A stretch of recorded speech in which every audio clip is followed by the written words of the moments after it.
Good day mga ka-GMC. So ito na po yung Promax PR20 natin, gravel bike. Ayan, kung kayo naghahanap ng binakamurang gravel bike, ito na siguro si Promax PR20 ang nararapat para sa inyo. Okay? Kung gusto nyo ma-experience yung performance ng gravel bike sa murang halaga, ito si Promax PR20 ang i-offer ko sa inyo. So umpisa na natin, a quick bike check itong Promax PR20 natin na gravel bike.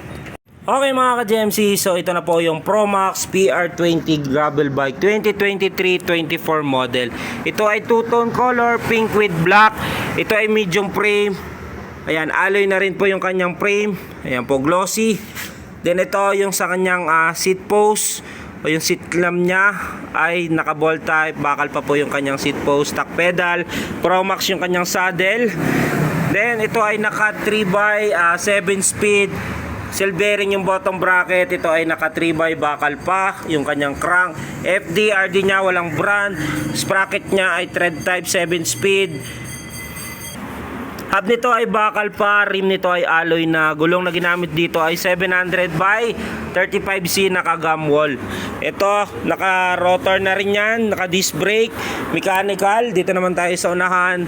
Head tube niya ay non-tapered ball bearing pa, alloy na rin yung kanyang stem. Drop bar niya ay bakal pa. Ito ay naka thumb shifter, 3x7.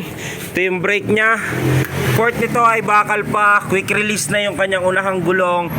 Yung kanyang likuran ay naka ball type. Ito yung pinakabago dito kay 2023 model. Ito ay naka quick release na. So 160mm rotor quick release. Promax PR20 ay 6,500 with 5 freebies, glove tube, machine guard arm, sleeve tail light. Okay.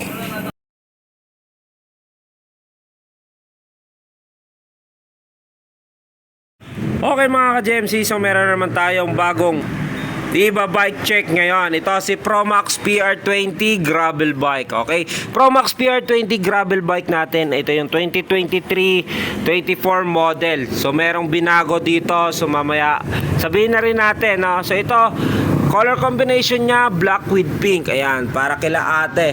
So sa mga mahihilig sa pink niyan, ito yung new color ni Promax PR20 gravel bike natin. Ito po ay alloy frame, medium frame size 48. Ayan, kung mapapansin nyo, two-tone color. Ayan, yung pinaka top tube nya, dito nakalagay yung PR20.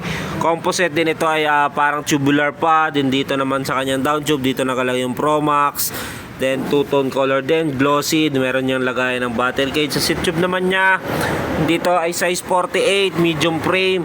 Sa kanya namang seat post, ito ay bakal pa, ito ay naka-clamp type, stock pedal, Promax PR, Promax na rin po yung kanyang saddle. Dito naman tayo sa kanyang harapan.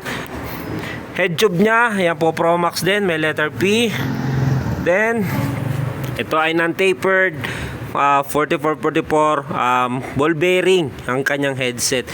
Stem na ginamit sa kanya ay alloy 90mm. Drop bar niya ay bakal pa mga ka-GMC. So ito ay naka-mechanical thumb shifter yung kanyang shifter. Ayan, kung mapapansin nyo, naka-thumb shifter yan. So ito ay naka 3x7 yung preno nito. Ayan po yung brake nya. Then yung fourth nito ay bakal pa, quick release yung unahang gulong. Ito yung pinaka-binago dito. So quick release na siya mga ka-GMC. Rotor na ginamit sa kanya ay 160mm. Ito ay thread type. So yung thread type, ito kasi yung hub nya ay thread, kaya yung rotor nya ay di-thread din, yung iniikot. Ayan, din dito ay naka-mechanical. So meron siyang cable acquainted, yung Basion ang kanyang brand, no, ng caliper nya. Then rim nito ay alloy na, hub nya ay bakal pa, ball bearing. Ito ay quick release. Ito yung in-upgrade dito kay Promax PR20 gravel bike. So dito tayo sa kanyang FDRD nya. Yung FD nya, ayan o, walang pagkakilanlan o walang brand. Pero ito ay naka-clamp type na rin. Ito ay naka 3x7 speed. RD nito wala ring pangalan o brand. Then ito ay 7 speed thread type. Bakal yung hub, ali yung kanyang rim. Gulong na ginamit dito ay 700 by 35C. Yan mga ka-GMC. So ito ay naka tan wall. Yung tan wall yung brown dito tas black. Yan yung design nito, no. So yung presyo nito mga ka-GMC ay dati siyang 7,500. Ngayon, dahil dun sa 7,500 niya dati, yung may brand pa kasi yung kanyang FDNR disc. So ngayon, wala siyang FDNRD na brand. So ngayon, 6,500 siya. Cash pick up, no freebies, 6,000 pesos. Ayan. Ito, pag may freebies sa TikTok, sa Shopee, ito ay 6,500 with 5 freebies. Glove tube, machine guard, arm sleeve, taillight. Kung malapit naman kayo dito, pwede nyo ma-avail yan ng 6,000 pesos. May gravel ka na alloy. Ayan. So kung gusto mo lang ma-experience yung performance ng gravel bike, I think ito pwede sa iyo to.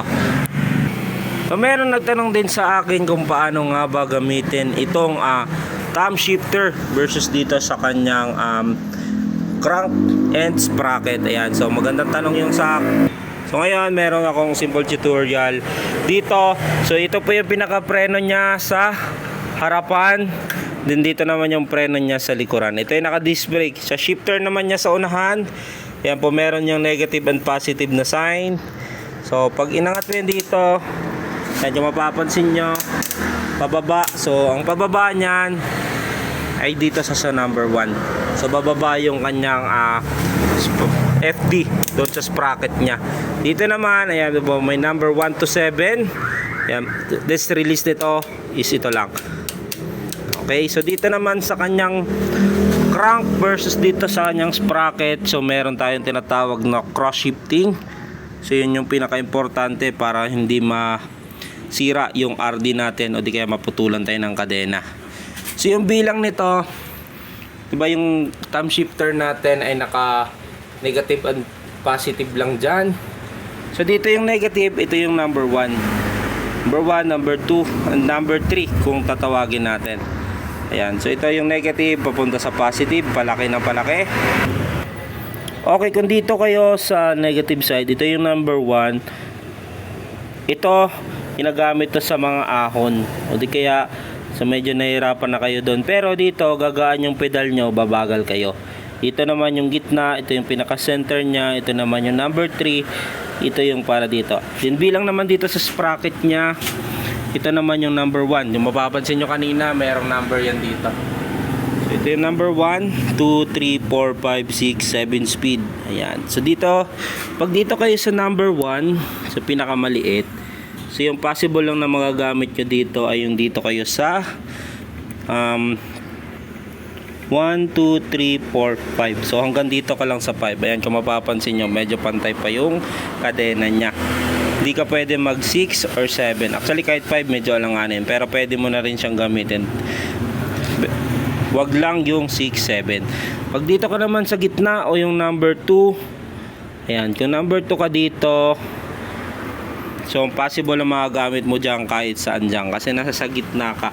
So ibig sabihin, ikaw yung pinaka-sentro. Ito yung pinaka-normal na takbo ng mga 3x na crank. Ayan. So dito, kahit saan dito, pwede ka sa maliit, pwede ka sa malaki.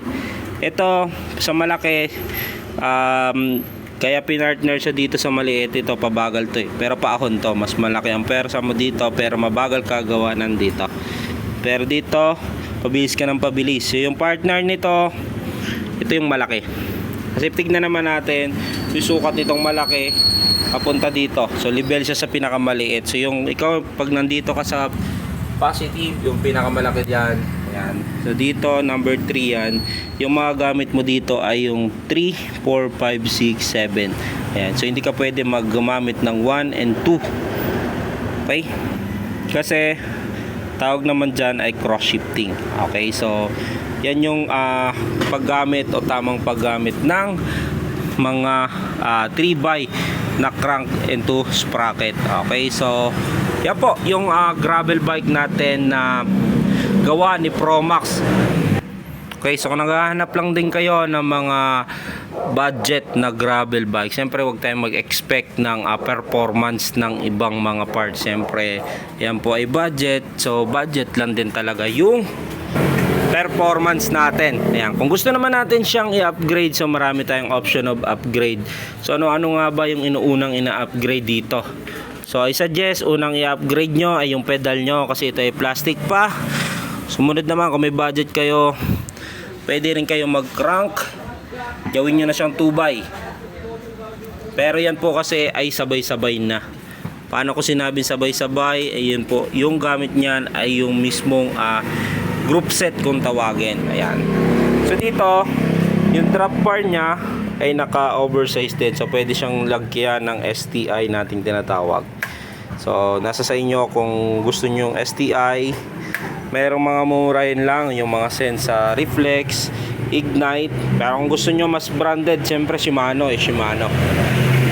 Okay, so Shimano, so mawawala na yung thumb shifter. Pero yung drop bar mo, nasa sayo kung gusto mo pa rin siyang gamitin. Stem naman niya, oversized, ganun din. Yung kanyang fork, nasa sayo kung gusto mo siyang i-maintain. Pero I suggest maintain mo na lang muna kahit ito ay bakal. Pero okay na rin yan. Ang sunod na i-upgrade mo dito, pag pinagsabay-sabay mo na, syempre yung hub niya, gawin mo ng cassette type.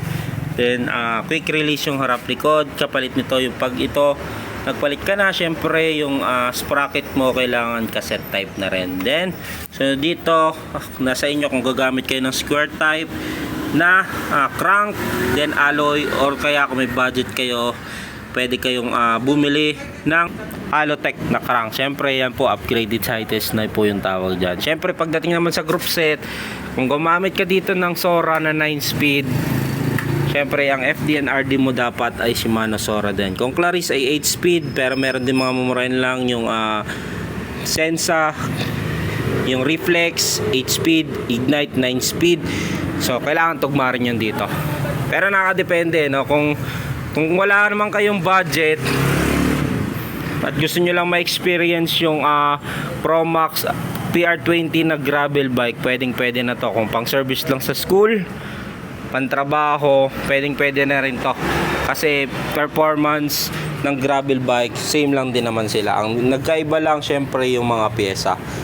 Okay, so comment down below kung okay sa inyo yung bike ng Promax PR20 as budget bikes.